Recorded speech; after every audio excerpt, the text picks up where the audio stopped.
Stars Plus Entertainment.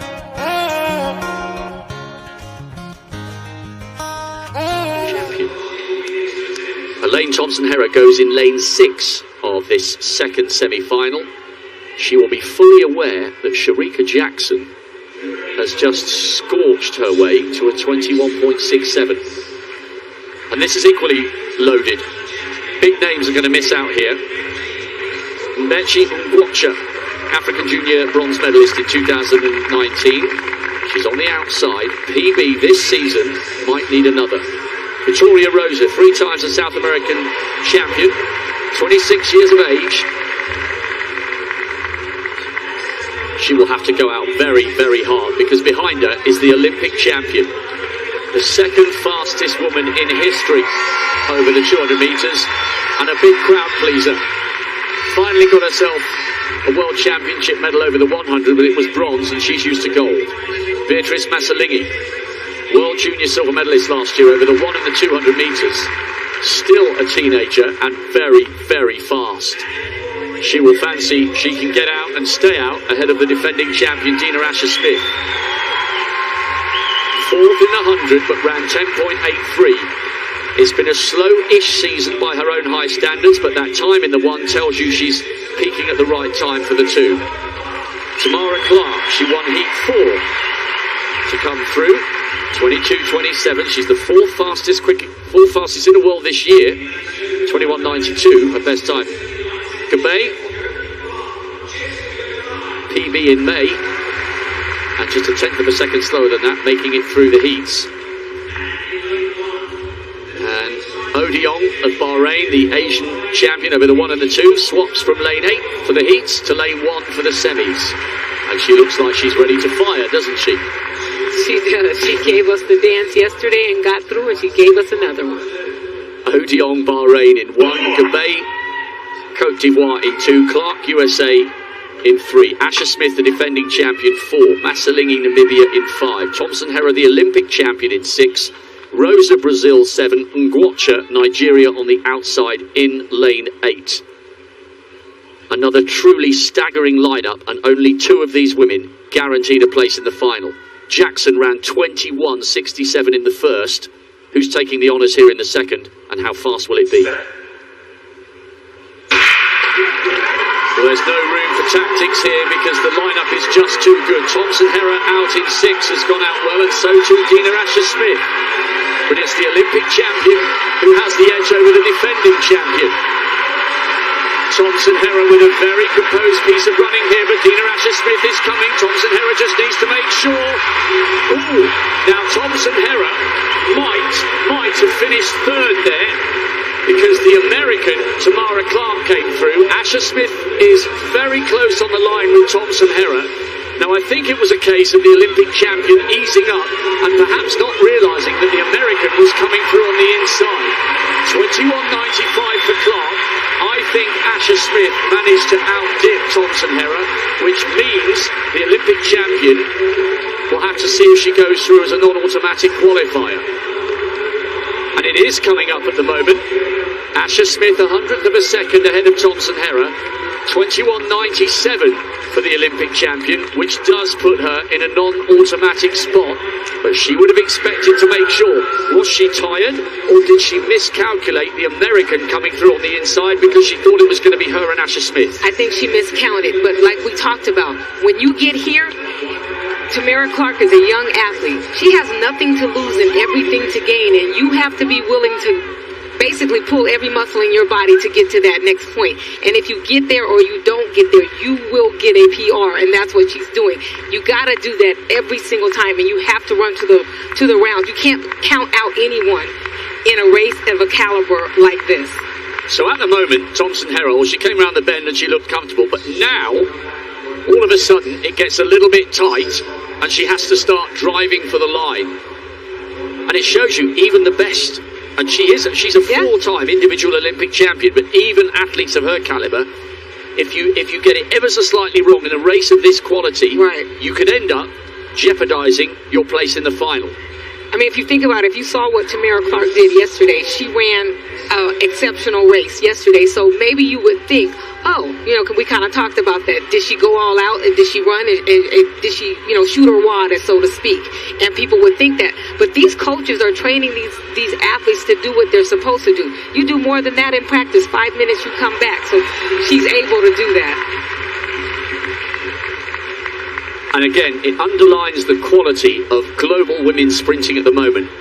This is a semi-final, not the final, and the first 3 have gone inside 22 seconds. Absolutely. It is. That's the state of where our sport is right now, and it's a great thing to see. It really is a great thing to see. And hopefully, Elaine Thompson-Herah will make it in on time. You would think that a time like 21:97 would be good enough for a non-automatic spot, but she'll have to wait and see. Yes. Tamara Clark out-dipping Asher Smith, who out-dipped Thompson-Herah. The Olympic champion will have to wait and see, but she'll probably be okay with 21:97. Rosa, an area record in 4th.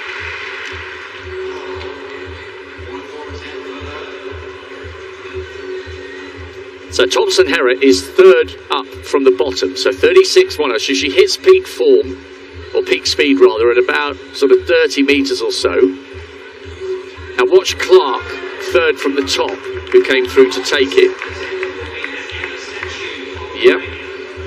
Good running from Clark and Asher Smith. That was tight. 95, 96, 97. And that's what we said. Everybody decelerates like we talked about in the 100. It's the person that decelerates the slowest that ends up being the fastest. And that's what we see in Clark right there.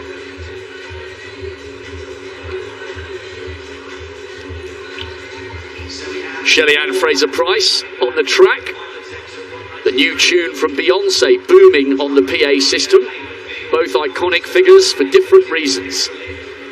Shelly-Ann goes in 6th with Abby Steiner, one of the fastest in the world this year with that 21:77. She ran 21:77 on the same at the US champs on the same day Jackson went 21:55 at the Jamaican champs.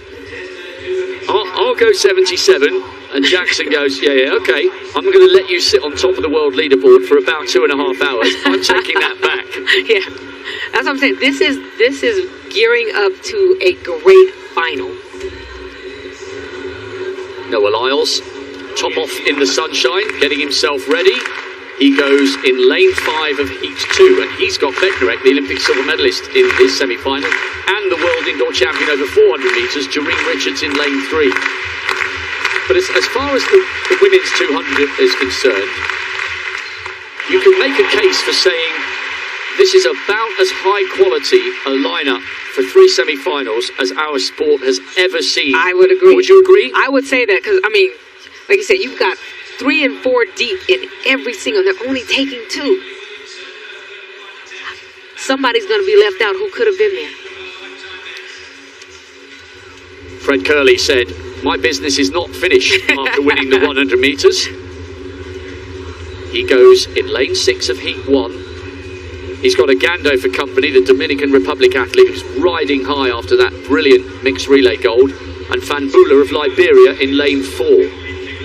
Both Blakes are in that semi-final as well. Johan in lane 1 for Jamaica, and his cousin Jerome in 8 for Canada. His family moved to Canada when they were young.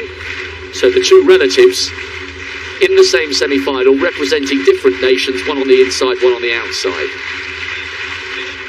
Curley looks focused there. I really like the fact that he doesn't really get involved in any histrionics. You know, he's not like that, is he? You know, he's not in that sort of posturing bracket. He just lets his athletics do the talking. You're right. You know, you saw Fanbula next to him, concentrating and getting ready. We know him to be a closer, so we'll see what happens.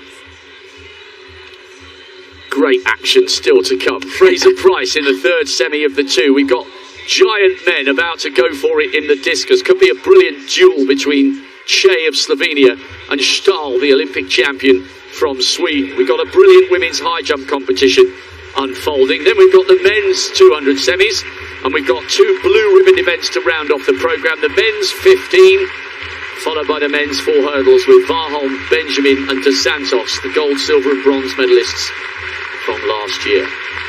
Back to the here and now. Fraser-Pryce, 5 world titles over 100 metres, the only athlete, male or female, in history to win 4 Olympic medals in the 100 metres. 2 golds, a silver and a bronze.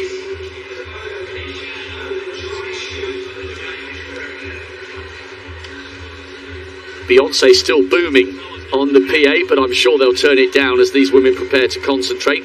Dalia Kadari is on the outside, the European Under-23 champion last year for Italy. Just outside PB shape this year. What a task facing her from the outside lane. She looks a little bit nervous, and you can understand why. Heide Karstoft has smashed the national record for Denmark again and again and again this year. She won Oslo and was 3rd in Stockholm. She might need another one, judging by who is on the lane inside. Let's listen to the reception. She's an icon, and they love her here as much as their own athletes. Fraser Price in 6. Steiner, NCAA champion, the second fastest woman in the world this year, a brilliant 21.77 to take the US title. She's been swapping great times on the NCAA circuit with Favour Ofili, who represents Nigeria, World Junior Bronze last year, and African Games silver medalist in 2019. She's a really good 400 metre runner as well, so watch her come through late. Suarez of Ecuador, now based in Portugal, South American champion over the 1 and the 2.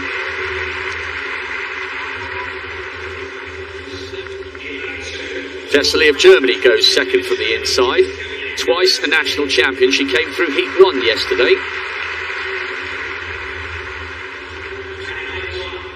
And Joella Lloyd set her PB here, so she loves this track.